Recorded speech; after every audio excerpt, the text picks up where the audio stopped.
Hello दोस्तों, स्वागत है आपके अपने चैनल पी गुरु मंत्रा में। और आज हम बताने वाले हैं भारतीय नागरिकता। तो ये वीडियो देखिएगा, इसके बाद नागरिकता की कोई भी पॉइंट छूटने वाली नहीं है। लेकिन हाँ, इसके अलावा एक पार्ट 2 भी आएगी जिसमें 5 से 11 तक के जो भी अनुच्छेद हैं वो किस अनुच्छेद में कौन सा कार्य होता है ये भी हम नेक्स्ट वीडियो में डालेंगे। तो चलिए शुरुआत करते हैं देखते हैं कि भारतीय नागरिकता क्या है। देखिए, पहला बात कि भारतीय नागरिकता यदि बात करें कि ये भाग किस में है, किस भाग में है, तो भाग 2 में है। भारतीय नागरिकता संविधान के किस भाग में, टोटल भाग आपको पता होगा या नहीं पता हो तो जान लीजिए, 22 भाग हैं, जिसमें 2 नंबर भाग में हम लोग का क्या आता है, भारतीय नागरिकता। यदि बात करें कि कुल अनुच्छेदों में कितने अनुच्छेद हैं जो भारतीय नागरिकता के लिए बनाए गए हैं, तो वो अनुच्छेद जो हैं, अनुच्छेद इसके अंतर्गत कौन कौन से आते हैं, तो अनुच्छेद हम लोग के आते हैं 5 से 11 तक के। 5 से 11 तक के जो भी अनुच्छेद हैं वो सब क्या है, हमारे नागरिकता को बताते हैं कि क्या चाहिए, कैसे रहना है, किस तरह से हमें नागरिकता प्राप्त होगी, कब नागरिकता रद्द की जा सकती है ना। तो अब हम ये सोचते हैं कि आखिर ये जो नागरिकता का प्रावधान हुआ ये किस देश के संविधान से लिया गया है। तो इसका स्रोत, ये प्राप्ति स्रोत कहाँ से हुआ है, ये स्रोत जो है कहाँ से मिला है इसका स्रोत, तो इसका स्रोत हो जाएगा हम लोग का इंग्लैंड जो है ये क्या है हम लोग का, इसका स्रोत है और इंग्लैंड से ही इसको लिया गया है। यदि बात करें हम कि जो हमारा ये भारतीय नागरिकता है किस तरह का इसमें प्रावधान है, तो हमारे भारतीय नागरिकता में प्रावधान दिया गया है एकल नागरिकता ये जो होता है कैसा होता है, एकल नागरिकता।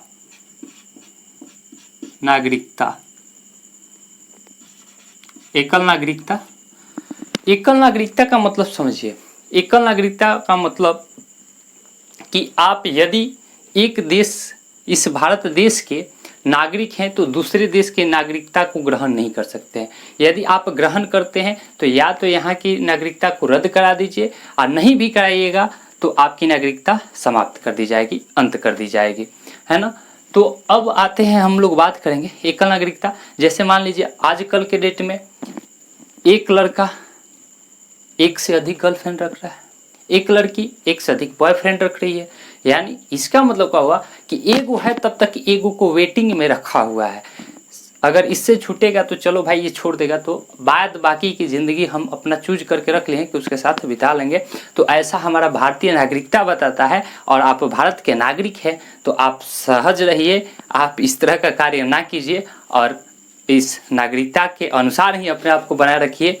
एक है तो 2 ना रखिए, और जो लड़का रखता है या लड़की रखती है, अगर एक के साथ है तो एक के साथ ही रहिए, किसी दूसरे के फिर चूज करने के चक्कर में ना लगे रहें, है ना। अब बात आता है कि आखिर ये नागरिकता का जो अधिनियम आया, कौन सा अधिनियम आया, और इस अधिनियम में हम लोग को कौन कौन सा आधार है जिसके आधार पर हमें भारत की नागरिकता प्राप्त कर सकते हैं या भारत की नागरिकता हमें मिल सकती है। तो यहाँ पे हम बात करेंगे अधिनियम, भारतीय नागरिकता अधिनियम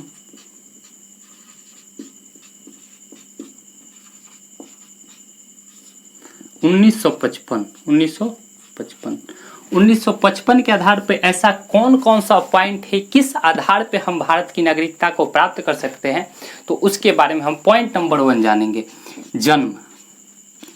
जन्म के आधार पे हम लोग कैसे नागरिकता प्राप्त कर सकते हैं। यानी हमारे देश में संविधान लागू कब हुआ, 26 जनवरी 1950 को। तो यदि कोई भी व्यक्ति, कोई भी बच्चा अपने भारत में 26 जनवरी 1950 को या 26 जनवरी 1950 के बाद जन्म लेता है तो वो क्या हो जाएगा, जन्म कब होना चाहिए, 26 जनवरी 1950 को या बाद। जो भी जन्म लेंगे वो क्या कहलाएंगे, भारत के नागरिक कहलाएंगे। दूसरा पॉइंट क्या आता है, दूसरा पॉइंट जो हम लोग का आता है कि यदि कोई भी व्यक्ति है वंश कर्म के आधार पर, वंश क्रम,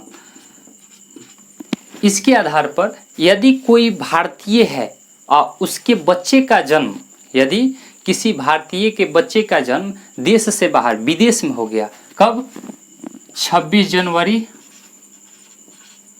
1950 के बाद, 1950 के बाद यदि उसका जो जन्म हुआ वो क्या हो गया, उसके अपने देश के बाहर हो रहा है, अपने देश के बाहर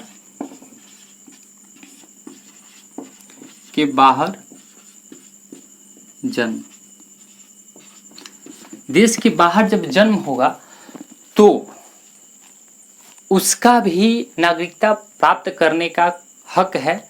क्यों? क्योंकि हमारा जो अधिनियम था 1955 का, उसमें बताया गया था कि यदि कोई भी व्यक्ति भारत का नागरिक है और उसके बच्चे का जन्म, मान लीजिए कहीं घूमने गए होंगे, किसी कारण बस कोई काम ही करते होंगे और वहाँ पर उसके बच्चे का जन्म हो गया, तो यदि बच्चे के जन्म से पहले उसके माता पिता को, इनमें से किसी को भी यदि भारत की नागरिकता प्राप्त होगी तो वो क्या कहलाएगा, हम लोग का वो बच्चा भी हम लोग का भारत का नागरिकता प्राप्त कर सकता है ना।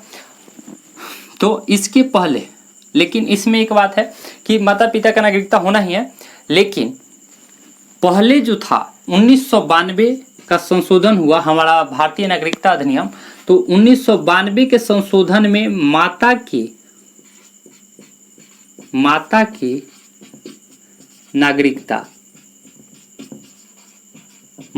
नागरिकता को भी मान्यता मिला। माता की नागरिकता को भी क्या हो गया, मान्यता मिल गया कि यदि माता भी है अपने देश की और उसके बच्चे का जन्म अगर इस देश से बाहर हो रहा है तो उसके बच्चे को भी हम लोग क्या कर सकते हैं, मान सकते हैं कि वो भारत देश का ही नागरिक है। अब बात करते हैं कि यदि नागरिकता पाना है तो देशीकरण द्वारा,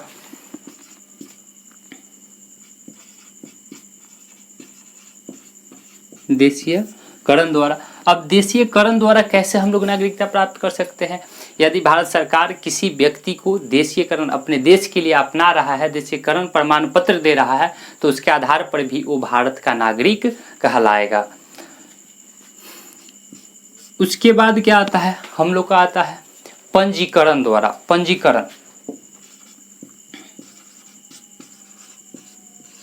पंजीकरण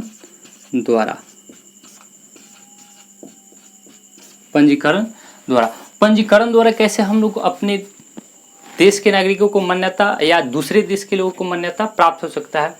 तो पंजीकरण द्वारा जो मान्यता प्राप्त होगा उसमें जो होगा, यदि पंजीकरण द्वारा हमें मान्यता प्राप्त करना है तो सबसे पहले एक आवेदन, सरकार के पास आवेदन देना होगा।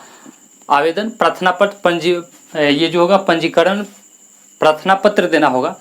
और पंजीकरण प्रार्थना पत्र देने से पहले आपको भारत में 6 महीने तक के लिए रहना होता था 1955 में, अब बदल चुका है। 1955 में यदि आप भारत में 6 महीना, जब ये पंजीकरण प्रार्थना पत्र दे रहे हैं उससे पहले आपको 6 महीना रहते हुए हो गया होगा, तो यहाँ पे क्या हो जाएगा हम लोग का पंजीकरण। एक नंबर क्या हो जाएगा, पंजीकरण प्रार्थना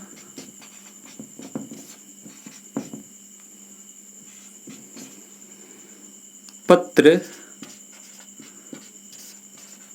देने के पहले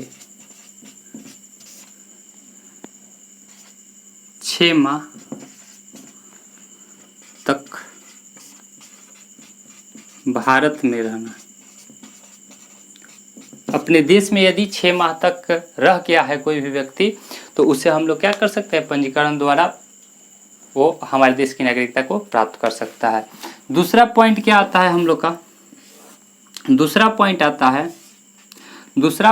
है कि यदि कोई भारतीय अविभाज्य, यानी जब तक भारत बटा नहीं था उसमें कोई भी अलग, जैसे पाकिस्तान हो गया, बांग्लादेश हो गया, ये सब क्या था, भारत का ही अंग था। ये जब विभाजित हुआ तब ना अलग अलग देश हुआ है। तो यदि कोई भी भारतीय अविभाज्य भारत से पहले, अविभाज्य भारत के पहले वाले जो देश है उसके पड़ोसी देश है जैसे पाकिस्तान बांग्लादेश, उसमें जाकर रह रहा है, तो वो भी पंजीकरण द्वारा क्या कर सकता है, नागरिकता प्राप्त कर सकता है।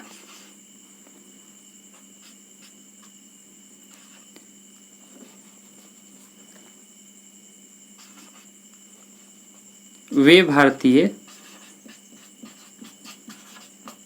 जो अविभाज्य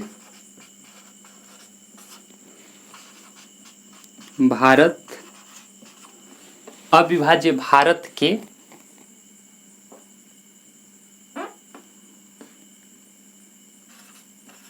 पहले वाले देश में हो।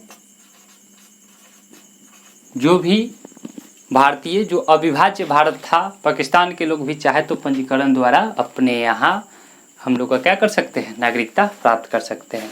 नेक्स्ट पॉइंट क्या आता है, नेक्स्ट पॉइंट आता है हम लोग का, नेक्स्ट पॉइंट आता है कि यदि कोई भी बाहरी देश की औरत हमारे इंडिया के पुरुषों से शादी करती है या भविष्य में करेगी तो क्या होगा, भारतीय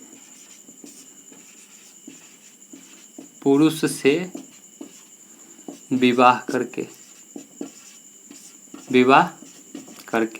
यानी अभी सीमा हैदर का जो नाम बहुत ट्रेंड में चल रहा था, तो यदि कोई भी अदर कंट्री की औरत आकर के हमारे भारतीय पुरुष से शादी कर लेती है तो उससे क्या मिल जाएगा, भारतीय नागरिकता का अधिकार प्राप्त हो जाएगा। वे जो राष्ट्रमंडलीय देशों के नागरिक हैं वो भारत के सरकारी नौकरी करते होंगे, भारत सरकार के नौकरियां करते होंगे, वो भी क्या कर सकते हैं,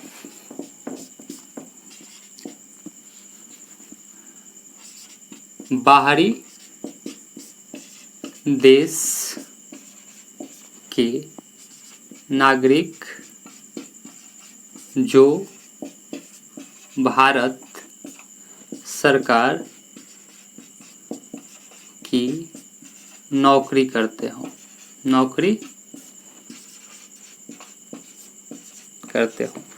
जो लोग भारत सरकार की नौकरी करेंगे अगर वो अपने देश के नहीं हैं फिर भी वो पंजीकरण द्वारा नागरिकता प्राप्त कर सकते हैं। चलिए, तो अब एक और पॉइंट आता है, पहला क्या हुआ, जन्म से, वंशक्रम द्वारा, देशीकरण द्वारा, पंजीकरण द्वारा। अब पॉइंट आता है हम लोग का क्या, भूमि विस्तार। क्या आता है, भूमि विस्तार।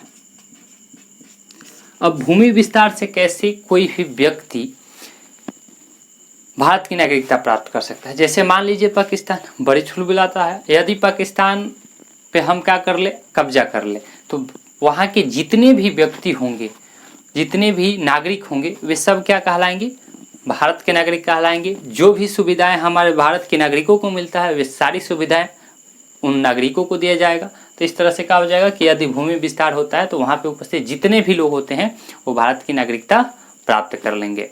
अब बात आती है क्या कि ये 1955 का जो था ना अधिनियम, भारतीय नागरिकता अधिनियम, उसमें सुधार किया गया। कब किया गया, 1986 में। 1986 का सुधार भारतीय नागरिकता अधिनियम, नागरिकता अधिनियम,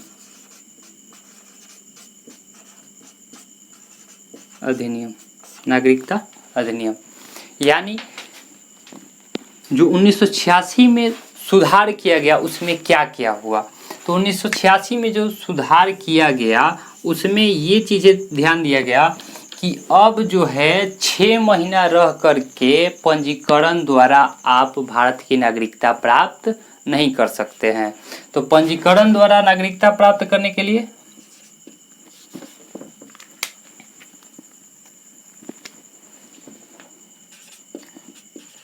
पंजीकरण द्वारा नागरिकता प्राप्त करने के लिए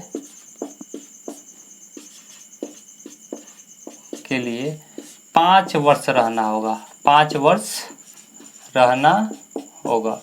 यदि आप पंजीकरण द्वारा नागरिकता प्राप्त करना चाहते हैं तो 5 वर्ष रहिए, तब जाकर के आपको पंजीकरण द्वारा नागरिकता प्राप्त की जाएगी। नेक्स्ट पॉइंट, पहले ये कितना था? 6 महीना था। पहले ये कितना था? 6 माह था।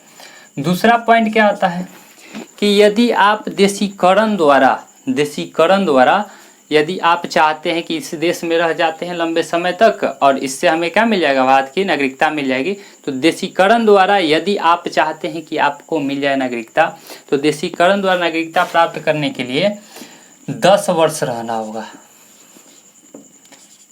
देशीकरण द्वारा 10 वर्ष रहने पर। पहले कितना था? तो पहले था ये 5 वर्ष। पहले कितना था?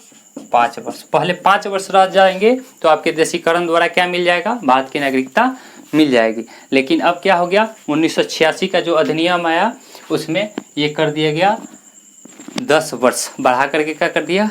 10 वर्ष कर दिया गया।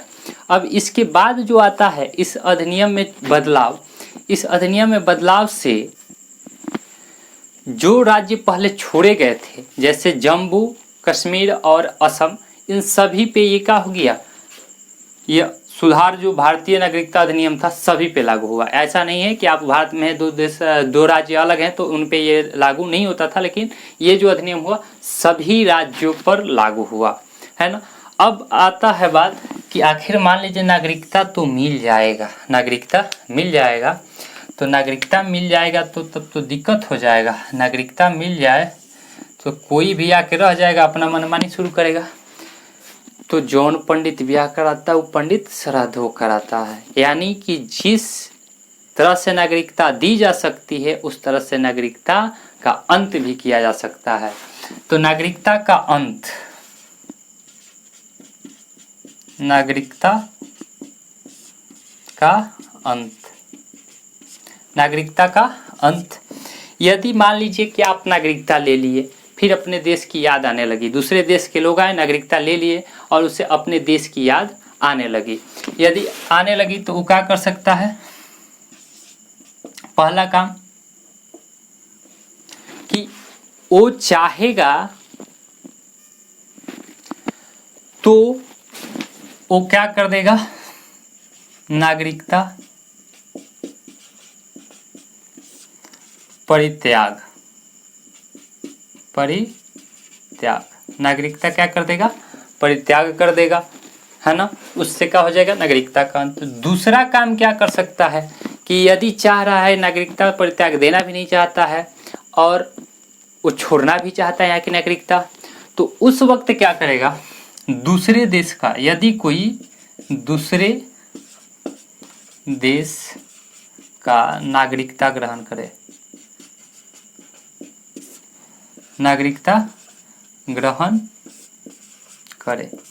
यदि दूसरे देश का नागरिकता ग्रहण कर लिया तो समझिए कि वो क्या है? यहाँ का नागरिकता समाप्त हो जाएगा।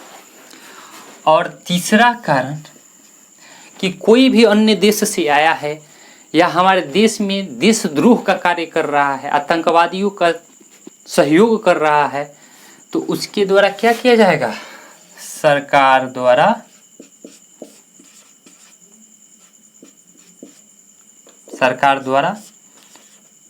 छीनने पर,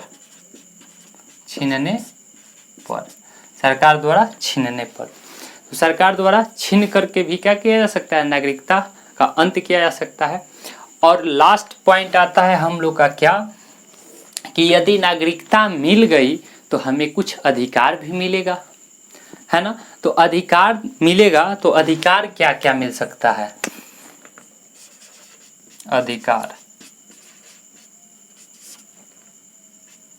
अधिकार क्या मिलेगा? तो अधिकार नंबर 1 जो होगा ये क्या होगा? तो नियोजन से जो भी संबंधित होगी, नियोजन सरकार की जो भी योजनाएं होगी, सरकारी योजना का लाभ ले सकता है। दूसरा काम क्या कर सकता है, अचल संपत्ति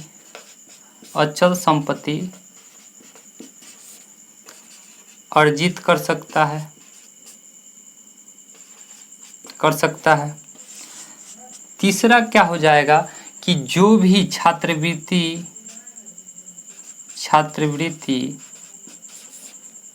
या कोई अन्य सेवाएं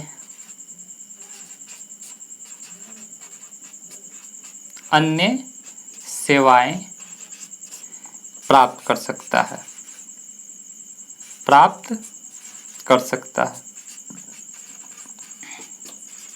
है ना। अचल संपत्ति का मतलब समझते होंगे। अचल संपत्ति का मतलब कि वैसा संपत्ति जैसे घर द्वार हो गया, घर बनवा लीजिए, बिल्डिंग बनवा लीजिए, अचल। अब मान लीजिए कि बनवा लिए, अनागरिकता अंत होता तो उठा के थोड़ी ले जाएगा, तो ये सभी चीज़ें काम कर सकता है।